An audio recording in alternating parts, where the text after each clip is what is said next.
I love football. I bloody love football, don't I? Back of the net. Desire, hungry, and a lot of times I use the word horny to my players.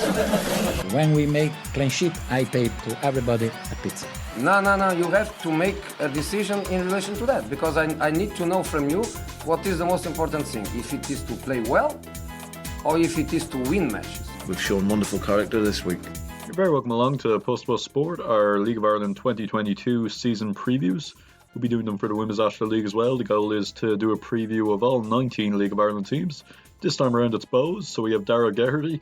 Darryl, you're busy enough. You're right for the 42, you're right for LOI.ie. You do a flits, so you don't really get an ass, do you? Not really, no, but it's a good complaint, I suppose. Freelance world keeps you busy, so yeah, delighted. Just can't wait for the season to start now.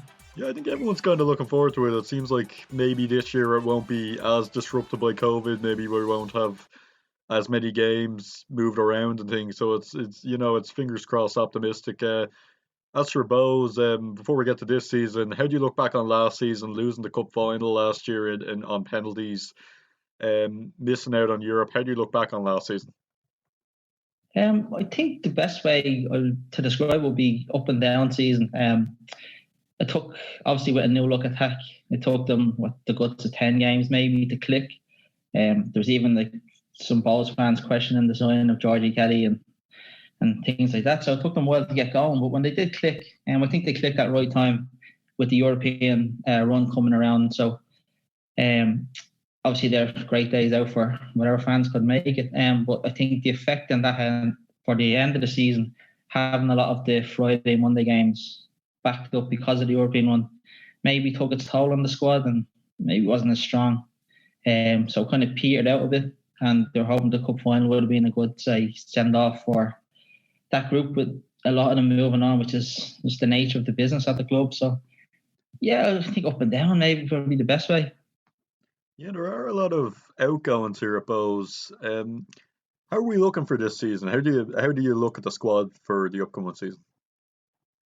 I kind of excited, to be honest, because they've had rebuilds in recent years, but this year, maybe not to this effect with so many gone, but as well as just numbers going out the door, it's massive characters as well. Like obviously skipper Keith Buckley's gone, Keith Ward, Rob Cornwall. These are big players, big characters to have in the dressing room, and have seen these rebuilds and gone through the process over the last few years. So they've had that experience.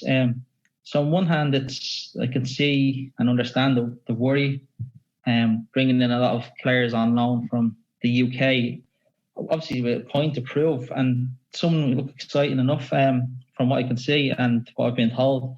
So I think optimistic, I think, would be the best way, because these players coming in are getting a taste of senior football, and they probably have that hunger to prove themselves. And yeah, I personally am excited, but I can understand the nervous energy around the fans looking at just the names who have left.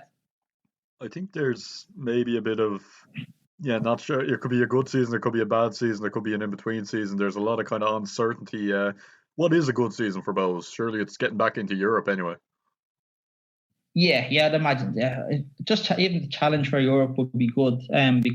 Like in previous years, I've just mentioned that it takes them that maybe 8 to 10 games for the new attack to click or the central midfield parent to click. So as long as that clicking up the side is sped up, hopefully they can click a lot quicker, would mean then the better chance of challenging for Europe, because obviously the likes of Derry and that Rovers, the likes have been strengthened in the off season. So it's going to be a tough challenge, but I think the quicker they gel, the quicker I think the better the chances are of actually challenging for Europe, maybe getting it. So I think that would be a great season, considering who they've lost and the rebuild that's going on at the moment. Possibly more so than other sides. To start is very important. Like you said there, we're waiting for teams to gel. You don't want to be looking 10 games into the season, 9 games into the season, first phase of games and you're looking in the relegation zone, because then suddenly pressure's on and it's kind of all about results. What do you think? What do you think in terms of coaching? Is there any pressure there on the coach? I wouldn't imagine so, because he did sign the long-term deal last year. So I think it's pretty safe. But there should be a pressure on to get these to gel quicker, because, like I said before, they've been in a position where they've had to rebuild and they know how long it takes. So the quicker that happens, obviously, the better for everyone involved. But it's just hard to tell, really, because when I was writing down the team sheet just there, say from maybe the starting 11, it's still like a pretty strong 11 and it's players who have been there already. So maybe it won't be as bad as fans are worried about. But yeah, I've seen online some comments mentioned about relegation and that, but I think they should have enough quality to avoid that. So you don't want to get dragged into the mix then, because, like I said, these players haven't gone through a rebuild and have that experience and determination like a Keith Buckley might give you to drag you out of it and kickstart your season, or give you a kick up the arse, basically. So that would be my biggest worry, is if they did have a slow start, who's going to be the one to drag them out of it and really, really get them going. So, but yeah, looking at the 11 and who could play where, it's not bad, and it's players who are there already, so it's not as bad as they think. Yeah, it's.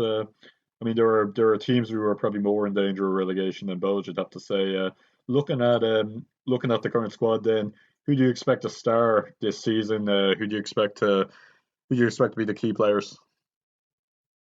I'd like to see Jamie Mullins play in the 10. I know he's been heavily linked with Brighton and he's been over a few times and can't go till he's 18, so they'll get the majority of the season now. So he'll be one of the stars to shine, probably, in Ross Tierney's absence. And I know there's obviously Junior coming in up front, and he's been around the league and scored goals. So, the prices at this level. So, and there's a lot of excitement around Ryan Cassidy coming in from Watford on loan. He's strikers. I think he scored 17 on loan at Accrington Stanley, and so he's had experience of senior football, and looking at the clips, and I know he's just back from injury and that, but he scored on his return for Watford 23s, and he looks like a big presence. He looks quick and kind of describe himself as a poacher and strong around the box. So he seems to be the one that's generating maybe the most interest or excitement, I think, of the new names coming in. But yeah, like Ali Cute's still there, Liam Bort's there, so like they have European experience from last year. So yeah, it's the attacking players obviously jump off the page first, so that's probably why I've gone with them. And in terms of how the team's going to set up, then what kind of formation, what kind of style of play are we expecting to see? I think Keith Long is pretty loyal to his 4-2-3-1. Doesn't seem to change it much depending on how the games are going. And he has, what he does like is players up front who can rotate and mix between positions. So like Ali Cute might start on the right and then drop into the number 10. Liam Bort and say Stephen Mallon hopefully has a big season. I know he's injured a lot last season. Maybe he can come in as well on either side. Then Promise, who scored 2 today against Dundalk, he can operate from the right as well and through the middle. So it's a lot of fluidity there in the front line as well, with Jamie Mullins kind of played a couple of games on the left as well as the 10 last year. So he likes that fluidity up front, but it's usually the 4-2-3-1. So I'd say maybe Conor Livingston, Dawson Devoy will be the 2 holding, and then the 4 lads up front just rotating freely. So it's exciting attack and talent, which looking around the league, not many have. Just finally, looking around the league, who are you expecting to win the title, get into Europe, and go down? The title, I'd say Rovers have to be favourites, but Derry have gone big, as we've seen. So hopefully they can run them close and there's a bit of a title race. I'm hoping Bohs get Europe as well, so that's 3. And I'll be interested to see how Pats now strengthened, because they've now had a bit of upheaval, so, and they'll be in Europe to see how that will take its toll. So it's, after them 3, I don't know, maybe one will have a good cup run. See Dundalk could also strengthen as well. Now they've breath of fresh air, so it's going to be tight at the top for Europe. And go down, UCD. Obviously, we will be favourites. But other than that, it's as we saw last year, like Finn Harps will be battling again, I'd say. Haven't really seen much of Sheld's squad come together yet. But obviously Damien Duff's the big attraction here, so they could get in names tomorrow and, be looking up the table towards Europe, because it's like last year it was just so condensed right until the end. So that would be maybe the names just off the top of my head. Darryl, thanks very much. Enjoy the season. Hopefully, I think everyone can't wait for it to start. Hopefully we'll talk to you again soon. You can give us your Twitter handle there so we can follow you. Yeah, it's at Darryl_Geraghty, and just give us a follow and we'll chat away. And like you said, looking forward to the season and can't wait to speak again. Thanks for having me on. Appreciate that. Thanks very much. At PostToPost.Sport on Twitter and Instagram.